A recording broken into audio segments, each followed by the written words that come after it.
हम प्रभु परमेश्वर को धन्यवाद देते हैं आज की सुंदर सुबह के लिए।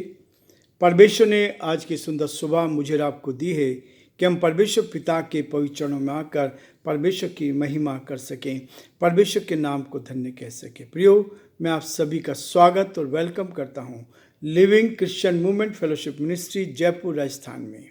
परमेश्वर आप सबको बहुत आशीष दे। परमेश्वर का हाथ आप पर बना रहे ताकि आप जीवन में उन्नति करते जाएं और जो परमेश्वर की योजना है उसको हम पूरा होता हुआ देख सकें। प्रियो, परमेश्वर चाहता है कि हम हर समय परमेश्वर के इस वचन को लेकर आगे बढ़ते चले जाएं और परमेश्वर की महिमा करें। जैसे कि आपको मालूम है कि हम कुलुस्सियोस का दूसरा अध्याय का अध्ययन हम कर रहे हैं। परमेश्वर का धन्यवाद करते हैं कि परमेश्वर मुझे और आपको उस भरपूरी तक लेके चलता है ताकि हम परमेश्वर के साथ विश्वास योग्य बने रहकर परमेश्वर की महिमा कर सकेंगे। आज मैं आपके सामने पढ़ना चाहूँगा 8, 9 और 10 पद को। परमेश्वर का वचन कहता है, चौकस रहो कि कोई तुम्हें उस तत्व ज्ञान और व्यर्थ धोखे के द्वारा अपना अहेर न बना ले, जो मनुष्यों को की परंपराओं और संसार की आदि शिक्षा के अनुसार तो है, पर मसीह के अनुसार नहीं है। 9 पद, क्योंकि इसमें ईश्वरत्व की सारी परिपूर्णता सद ही वास करती है और तुम उसी में भरपूर हो गए हो, जो सारी प्रधानता और अधिकार का शिरोमणि है। परमेश्वर अपने इस वचन के पढ़े और सुने जाने पर आशीष दे। आमीन। प्रार्थना करेंगे।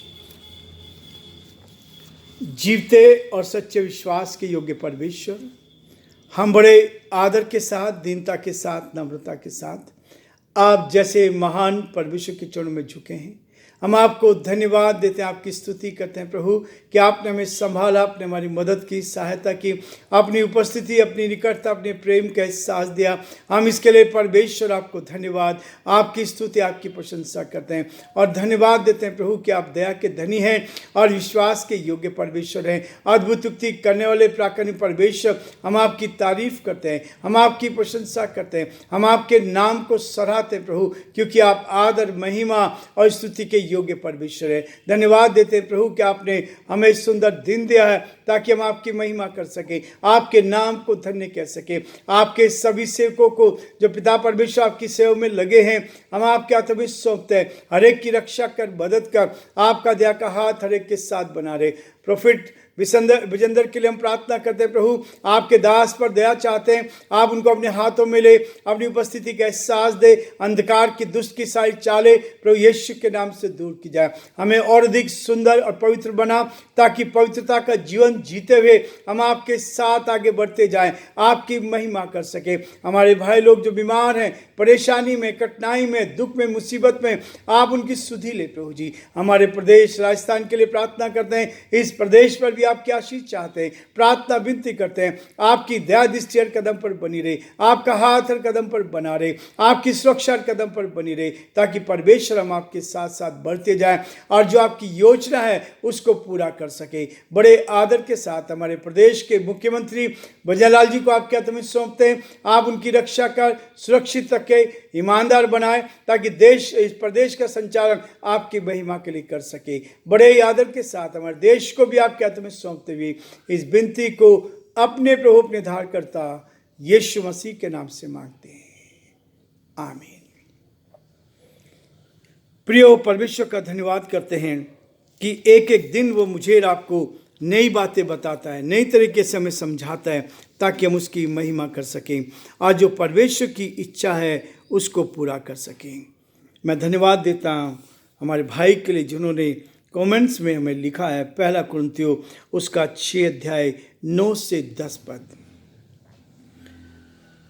उनको मैं धन्यवाद देता हूँ कि वो इस कार्यक्रम को देख रहे हैं और न केवल देख रहे हैं परंतु एक संदेश उन्होंने दिया है जो वास्तव में पहला कुरिन्थियों उसका 6 अध्याय और उसके 9 और 10 पद में लिखा हुआ है। परमेश्वर मुझे और आपको इस बात के लिए प्रेरित करता है ताकि हम एक दूसरे को प्रोत्साहन कर सकें और जो बहुत अच्छा पद उन्होंने मुझे दिया है मैं परमेश्वर पिता को दिल की गहराई से धन्यवाद देता हूँ, क्योंकि परमेश्वर जानता है कि जब हम परमेश्वर से प्यार करते हैं तब परमेश्वर हमें इन बुराइयों से बचाकर अपनी निकटता में रखना चाहता है, ताकि हम शैतान की दुष्ट की उन सारी चालों को परास्त कर सके और जो परमेश्वर की योजना है उसको पूरा कर सके।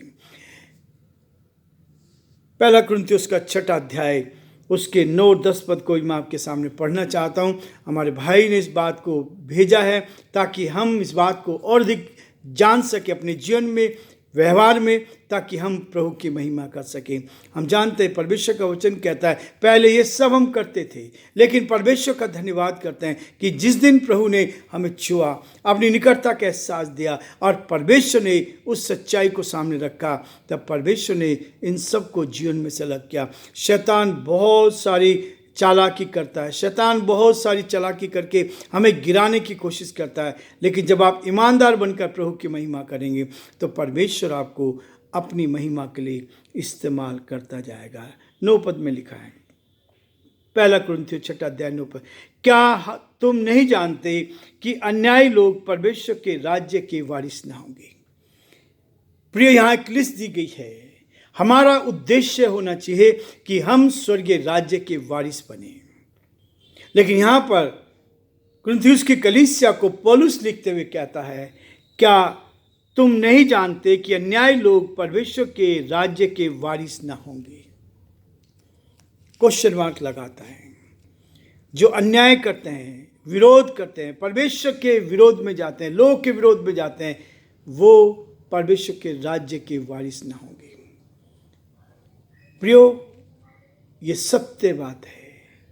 हमारे जीवन को हमें देखना है, परखना है कि क्या हम सही रास्ते पर चल रहे हैं, नहीं चल रहे हैं। और प्रभु ने हमें इस बात के लिए तैयार किया है ताकि मैं उसके साथ साथ आगे बढ़ूं। बहुत सारी समस्याएं, परेशानियां, कठिनाई, बड़े बड़े तूफान आए, शैतान ने उस तूफानों में से निकालकर अपनी निकटता में रखा ताकि हम उसके साथ साथ बढ़ते जाएं और उसकी महिमा करें कि अन्यायी लोग परमेश्वर के राज्य के वारिस ना होंगे। अन्यायी लोग जो एक दूसरे पर अन्याय करते हैं, जो एक दूसरे को गिराने की कोशिश करते हैं, जो एक दूसरे को दबाने की कोशिश करते हैं, उनके लिए कहता है कि अन्यायी लोग परमेश्वर के राज्य के वारिस नहीं हो सकते। जिन्होंने उस पर विश्वास किया, जिन्होंने अपने गुनाहों से तौबा करी, उन्होंने ज्योति पाई, उनका मुंह कभी काला ना होने पाए। जब आप परमेश्वर के सामने हर रोज आकर अपने गुनाहों से तौबा करते हैं तो परमेश्वर आपके जीवन में बड़े काम करता है। जैसा मैं हर बार बोलता हूं कि जिसने एक बार जन्म लिया है वो 2 बार मरेगा, और जिसने 2 बार जन्म लिया है वो 1 बार मरेगा। परमेश्वर ने मेरे जीवन को बदला और अद्भुत काम किए, सामर्थ्य के काम किए और बड़े काम करके उसने दिखाया। कमियां रही, लेकिन परमेश्वर ने सारी कमियों को दूर किया। जब हम परमेश्वर के चरणों में आकर अपने गुनाहों से तौबा करते हैं तो परमेश्वर हमें फिर से नई ताकत देता है, नई शक्ति देता है, हमें नई तरीके से अपनी महिमा के लिए इस्तेमाल करता है ताकि हम ईमानदार बनकर, लालच से नहीं, केवल परमेश्वर की महिमा के लिखा है, अन्यायी लोग परमेश्वर के राज्य के वारिस ना होंगे। धोखा ना खाओ, ना तो वेश्यागामी, ना मूर्ति पूजक, ना परिस्थिति गमन, ना लुच्चे, ना पुरुष गामी, ना चोर, ना लोभी, ना पियक्कर, ना गाली देने वाले, ना अंधेर करने वाले परमेश्वर के राज्य के वारिस होंगे। सत्य है, ये सत्य है। ये वचन हमें इस बात के लिए दर्शाता है। बहुत सारे लोगों ने अलग तरीके से इसकी व्याख्या की है, लेकिन प्रियो, परमेश्वर का वचन कहता है जो अपने गुनाहों को मान लेता है, उनको छोड़ देता है, वही स्वर्ग के राज्य का वारिस होगा। जो हर दिन प्रभु के वचन के अनुसार चलने की कोशिश करता है, वो इन सब बातों से आगे हटकर परमेश्वर आपको इसमें से जीत देकर आगे ले जाता है। और तुम में से कितने ऐसे थे? यस, बहुत सारे लोग थे, हम लोग भी ऐसे थे। तुम में से कितने ऐसे थे, परंतु प्रभु यीशु मसीह के नाम से हमारे परमेश्वर ने आत्मा से धोए और पवित्र हुए हैं, धर्मी ठहराए हैं। आज हम कह सकते हैं कि परमेश्वर ने हमें धोकर शुद्ध कर दिया है और हमें अपने लायक बना दिया है, ताकि हम उसके अनुसार चल सके। जो परमेश्वर की आत्मा कहता है, संसार के साथ नहीं, लेकिन परमेश्वर की आत्मा के द्वारा। और जब आप परमेश्वर की आत्मा के द्वारा चलाए चलते हैं तो परमेश्वर यहाँ पर एक बात और मुझे आपको कहता है।